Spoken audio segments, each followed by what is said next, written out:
les gars, on se retrouve aujourd'hui pour une toute nouvelle vidéo pour parler du film que j'attendais quand même beaucoup, Kung Fu Panda 4. Kung Fu Panda 4 que j'ai eu la chance d'aller voir en avant-première ce dimanche 17 mars.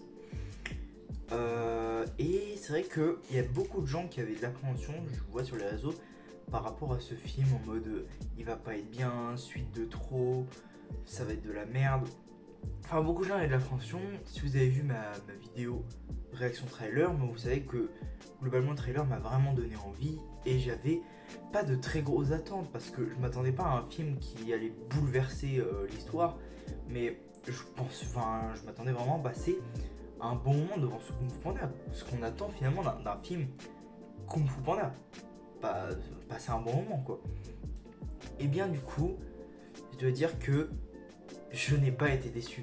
J'ai trouvé ce quatrième opus de Kung Fu Panda très très cool, vraiment très très appréciable. Le visionnage a été carré, j'ai kiffé le moment. Ça fait plaisir de revoir Po quand même dans une nouvelle aventure après quelques années quand même. Donc du coup, on n'est pas dans le même contexte qu'il y a un petit peu plus d'un mois avec Madame Web, où là pour le coup c'était catastrophique. Voilà, hein, ça me cassait un peu, ça me faisait un peu chier quand même, je dois l'avouer, qu'on est la mi-mars. Cette année, des films qui sont sortis cette année, pour l'instant, je trouve qu'il y a des films que je dois rattraper quand même. Je pense notamment à Pauvre Créature qui a l'air pas mal. J'ai vu 3 films cette année. J'avais vu Orion, La Nuit d'Orion, je trouvais ça bof, ok tiers. Il y avait Madame Web qui était exécrable. Et j'ai vu La Zone d'intérêt que j'attendais quand même, mais au final, même si d'un point de vue objectif au niveau du cinéma, c'est un très bon film, à titre personnel, j'ai pas été très fan. Donc je me suis dit, si là Kung Fu Panda 4, j'aime pas, ça va commencer à faire chier parce que presque 3 mois passés en 2024 et toujours aucun film où je me suis dit, waouh, ça c'est vraiment un film en 2024, ça j'ai kiffé. Et là, Kung Fu Panda 4, oui, enfin, un film où je sors et je me dis, j'ai kiffé mon moment. Donc, Kung Fu Panda 4, qu'est-ce qu'on peut en dire?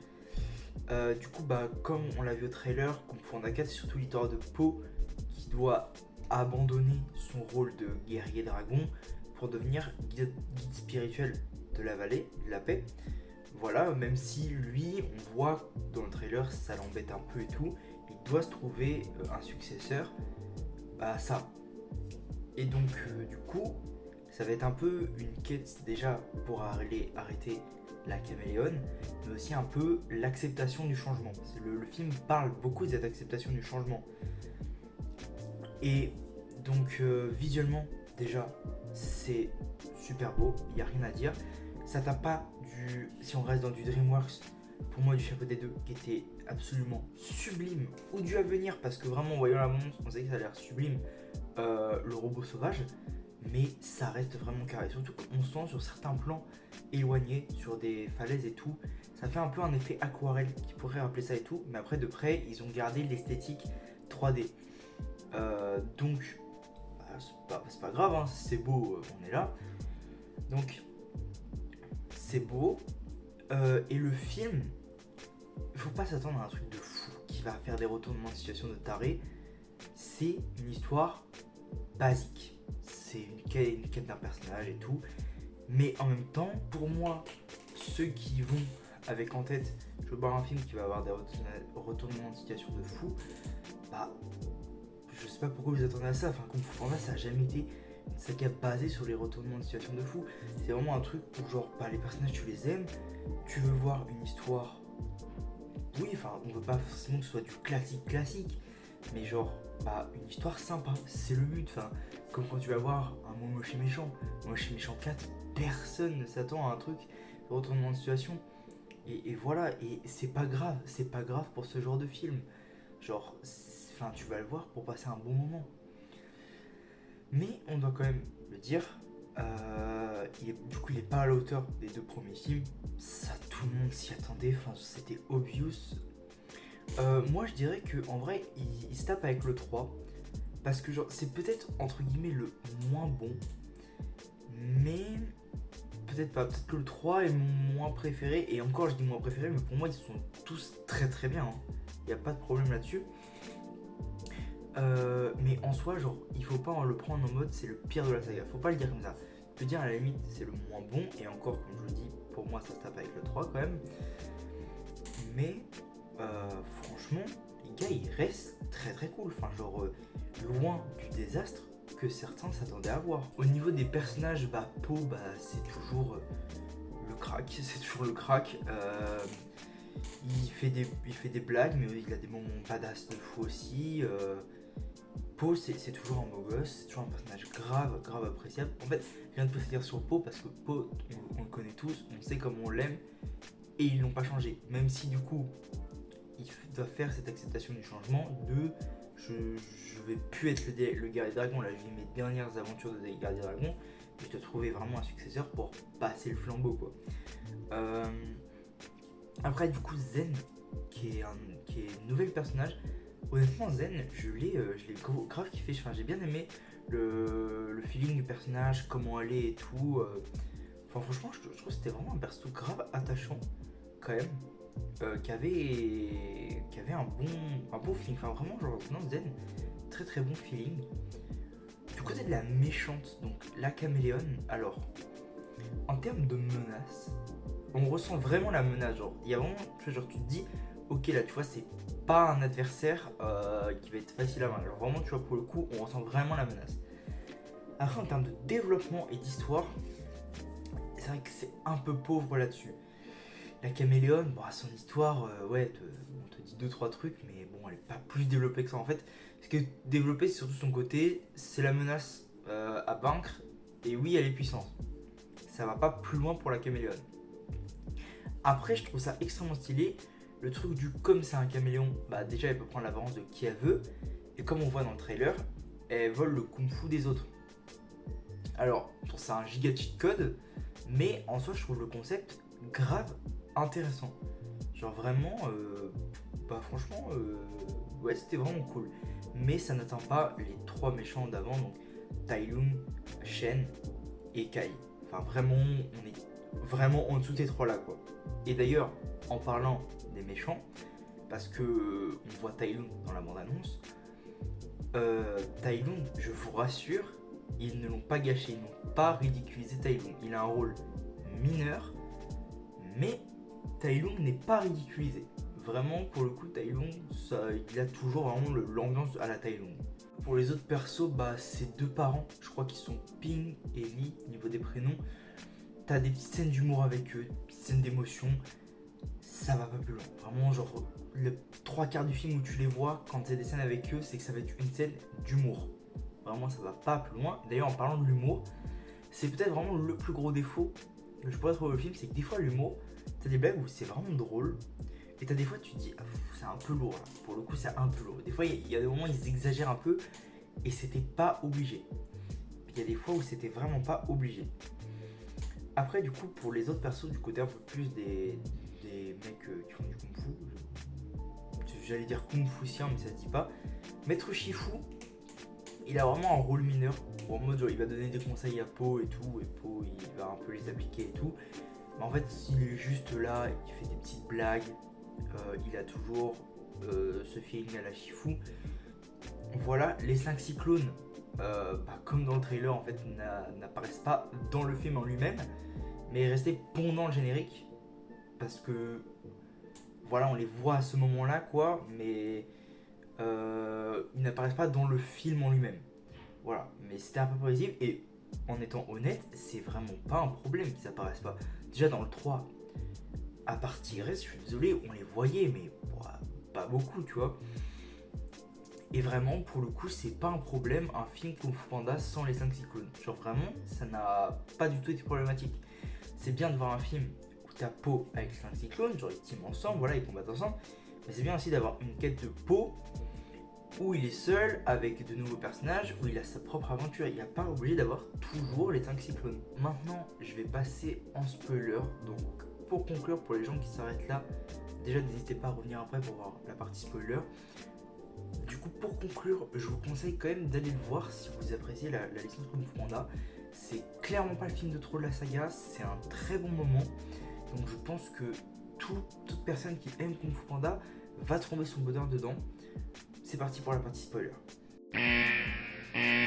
Alors le fait que Zen elle ait été élevée par la caméléone, je l'avais vu venir à 10 000 km à la ronde, comme le fait que ce serait elle qui allait succéder à Po en tant que guerrier dragon, 10 000 km à la ronde, mais est-ce que c'est grave?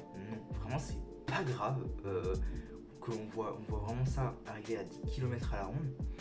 Enfin genre, il n'y a aucun problème. Vraiment, c'est pas un film, on s'attend à être choc-barre, on s'attend, oh putain, je m'y attendais pas.